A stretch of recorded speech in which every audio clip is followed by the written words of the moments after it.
بہرحال ان تمام روایات کو سامنے رکھ کر یہ بات تو ثابت ہوئی جو اہل سنت والجماعت کے عقائد میں سے ہے۔ اہل سنت والجماعت کے عقائد میں سے عقیدہ یہ ہے کہ قبر کا عذاب برحق ہے۔ جس طرح مؤمنین صالحین کو قبر میں آرام ملتا ہے اور خوشی کے ساتھ قیامت تک رہنا ہوتا ہے، اسی طرح کافروں کو قبر میں عذاب ہوتا ہے۔ احادیث شریفہ سے یہ باتیں ثابت ہیں۔ حضرت عائشہ رضی اللہ عنہ کے پاس ایک یہودی عورت آئی اور اس نے ان کے سامنے عذاب قبر کا ذکر کیا اور کہا اعاذک اللہ من عذاب القبر، اللہ تجھے عذاب قبر سے پناہ میں رکھے۔ حضرت عائشہ رضی اللہ عنہ نے حضرت صلی اللہ علیہ وسلم سے اس کے متعلق سوال کیا کہ اللہ کے نبی، کیا عذاب قبر برحق ہے؟ کیا قبر کا عذاب ہوگا؟ تو آپ صلی اللہ علیہ وسلم نے ارشاد فرمایا نعم عذاب القبر حق، ہاں عذاب قبر برحق ہے۔ حضرت عائشہ رضی اللہ عنہ فرماتی ہیں اس کے بعد رسول کریم صلی اللہ علیہ وسلم نے جب بھی نماز پڑھی قبر کے عذاب سے ضرور پناہ مانگی۔ ترمذی شریف کی روایت ہے حضرت عثمان رضی اللہ عنہ کسی قبر کے پاس کھڑے ہوتے تو اس قدر روتے کہ مبارک داڑھی تر ہو جاتی۔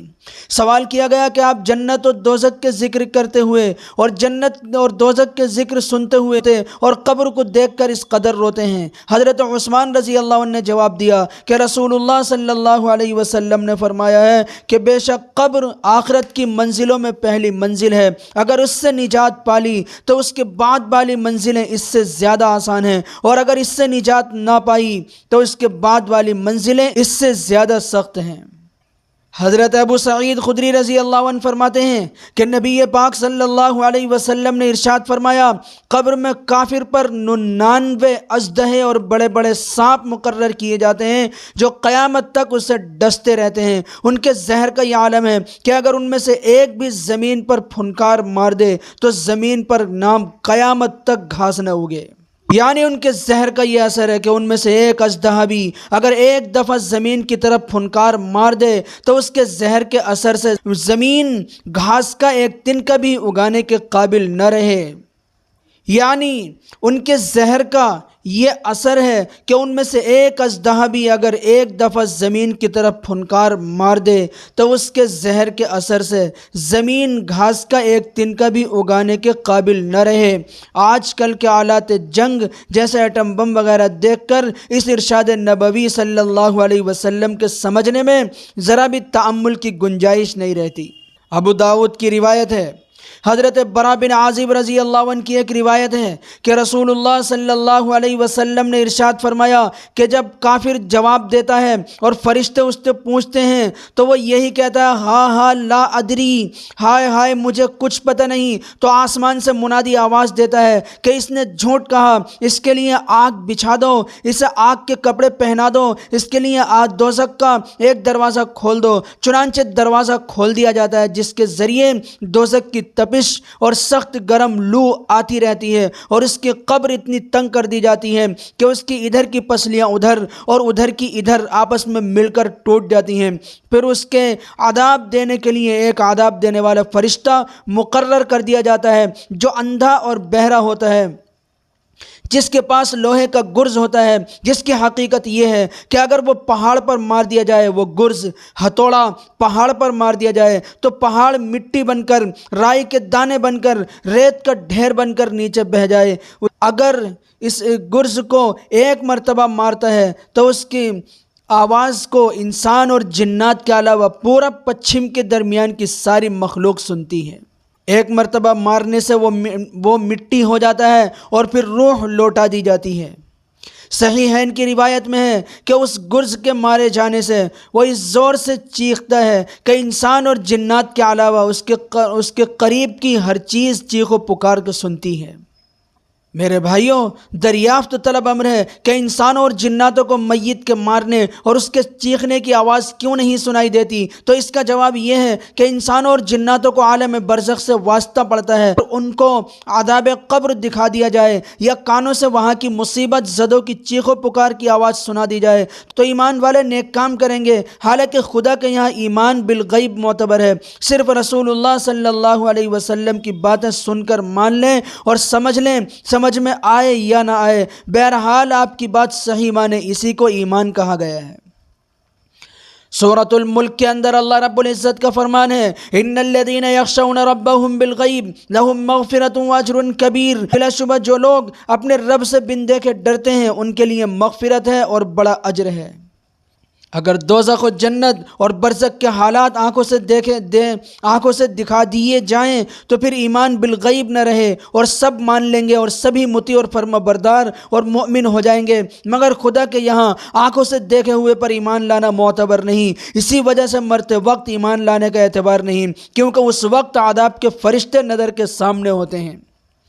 سورہ غافر کے اندر اللہ رب العزت کا فرمان ہے، فَلَمْ يَكُ يَنْفَعُهُمْ إِيمَانُهُمْ لَمَّا رَأَوْا بَأْسَنَا، کہ جب انہوں نے ہمارا عذاب دیکھ لیا تو ان کا ایمان کوئی نفع نہ دے سکا، اور ایسے آدمیوں کا ایمان نفع نہیں دے گا جب قیامت کو اٹھ کر کھڑے ہوں گے اور پھر دوزخ جنت آنکھ سے دیکھ لیں گے تو سب ہی ایمان لے آئیں گے اور رسولوں کی باتوں کی تصدیق کریں گے، مگر اس وقت ایمان اور تصدیق معتبر نہیں۔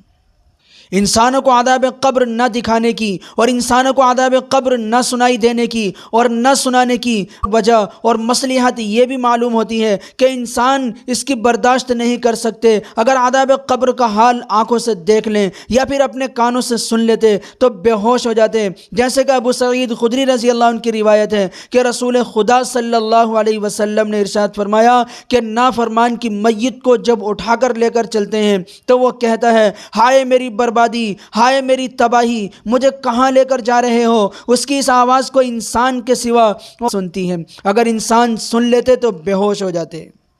البتہ خداوند عالم نے حضرت نبی پاک صلی اللہ علیہ وسلم کو برزخ کی چیزیں نہ صرف بتا دیں بلکہ دکھا بھی دیں۔ چنانچہ آپ صلی اللہ علیہ وسلم فرماتے ہیں، چونکہ آپ میں ان کو دیکھ کر برداشت کرنے کا ظرف موجود تھا، حتیٰ کہ دوزخ کے منظر کو بھی آپ نے دیکھا، جنت کے مناظر بھی آپ نے دیکھے اور سیر کیے۔ آپ کا ہنسنے اور بولنے اور صحابہ اکرام کے ساتھ اٹھنے اور بیٹھنے اور کھانے اور پینے میں فرق نہیں آتا تھا۔ حضرت ابو ایوب انصاری رضی اللہ عنہ روایت کرتے ہیں کہ رسول خدا صلی اللہ علیہ وسلم ایک مرتبہ غروب آفتاب کے بعد مدینہ منورہ سے باہر تشریف لے گئے۔ آپ نے ایک آواز سنی، جو آواز کیا تھی؟ ایک بھیانک آواز تھی۔ اس کو سن کر فرمایا کہ یہ یہودیوں کو ان کی قبر میں عذاب ہو رہا ہے۔ مسلم شریف کی روایت ہے، حضرت زید بن ثابت رضی اللہ عنہ فرماتے ہیں کہ نبی پاک صلی اللہ علیہ وسلم ایک مرتبہ اپنی سواری پر سوار ہو کر قبیلہ بنو نجار کے ایک باغ میں تشریف لے جا رہے تھے، ہم بھی آپ کے ساتھ تھے کہ اچانک آپ کا خچر بدک گیا اور ایسا بدکا کہ قریب تھا کہ آپ کو گرا دے۔ وہاں پر 5-6 قبریں موجود تھیں، ان کے بارے میں نبی پاک صلی اللہ علیہ وسلم دریافت فرمایا کہ ان قبر والوں کو کون پہچانتا ہے؟ ایک شخص نے عرض کیا کہ میں پہچانتا ہوں۔ آپ نے فرمایا کہ یہ کب مرے تھے؟ اس نے کہا کہ زمانے شرک میں مرے تھے۔ آپ نے ارشاد فرمایا کہ ان انسانوں کو، ان لوگوں کو قبر کے اندر عذاب دیا جا رہا ہے، سو اگر مجھے ڈر نہ ہوتا کہ تم آپس میں اپنے آپ کو زمین میں دفن کرنا چھوڑ دو گے تو میں خدا سے ضرور دعا کرتا کہ تم کو بھی اس قبر کا عذاب کا کچھ حصہ سنا دیں جسے میں سن رہا ہوں۔ اے مسلمانوں، تو نبی پاک صلی اللہ علیہ وسلم کے ان بیانات اور آپ کے بینات اور شواہدات سے یہ بات ثابت ہوئی کہ جس طریقے سے ایک ایمان والے کو، ایک مومن کامل کو قبر کے اندر تمام راحت اور آرام کی چیزیں میسر اور نصیب ہوتی ہیں، اسی طریقے سے مکذبین اور مجرمین اور ضالین کو اور کافرین کو اور ان مجرمین کو قبر جن کو پکڑتی ہے، اللہ کے یہاں سے جن کا حکم ہے، ان کو بڑا بھیانک عذاب ہوتا ہے۔ اتنا بھیانک عذاب کہ اگر انسان اس کو سن لیتا تو مردوں کو قبر کے اندر دفن کرنا چھوڑ دیتا۔ یہ اہل سنت والجماعت کا عقیدہ ہے۔ قرآن پاک کی آیات اس پر دال ہیں، نبی پاک صلی اللہ علیہ وسلم کے فرامین اس پر دال ہیں کہ قبر آخرت کی منزلوں میں پہلی منزل ہے۔ اگر قبر سے آدمی کو چھٹکارا مل گیا اور وہاں سے گرین سگنل مل گیا تو آخرت کی ساری منزلیں جو بعد والی ہیں آسان ہیں، اور اگر قبر نے پکڑ لیا اور قبر نے اگر بھینچ لیا اور قبر نے اگر انجام بد شروع کر دیا تو پھر اس کے بعد والی منزلیں اور زیادہ کٹھن اور مشکل ہیں۔ اس لیے میرے بھائیوں، قبر کو بنانے کی ضرورت ہے، اور قبر بنے گی اور حشر بنے گی اور آخرت بنے گی نبی کے طریقے سے۔ اس لیے اللہ رب العزت نے کہا قُلْ إِن كُنتُمْ تُحِبُّونَ اللَّهَ فَاتَّبِعُونِي يُحْبِبْكُمُ اللَّهُ، نبی جی آپ کہہ دیجئے تمہارا دعویٰ ہے کہ تم اللہ سے محبت کرتے ہو، اگر تم چاہتے ہو کہ اللہ تم سے محبت کرے، اے نبی جی اعلان عام کر دیجئے کہ پھر تو تمہیں نبی کی اطاعت کرنی ہی ہوگی۔ اس لیے ہماری صبح و شام، ہماری رات و دن، ہمارا آج اور کل، ہماری ہر آن نبی پاک صلی اللہ علیہ وسلم کے طریقے کے مطابق گزرے۔ اس دار فانی سے رخصت ہونے کے بعد ہمیں کوئی نہیں معلوم کر سکتا، ہمارا کوئی مونس و غمخوار نہیں ہوگا، ہمارا کوئی غم بٹانے والا نہ ہوگا۔ اگر ہوں گے تو صرف ہمارے اعمال، اس تنہائی کے گھڑے میں، اس وحدت کے گھڑے میں ہمارا کوئی مونس و غمخوار نہیں ہوگا، اگر ہوں گے تو صرف ہمارے اعمال۔ میرے بھائیوں، اس لیے آخرت کی تیاری کریں۔ اللہ رب العزت والجلال ہم سب کو آخرت کی تیاری کی توفیق نصیب فرمائے۔ وآخر دعوانا ان الحمد للہ رب العالمین۔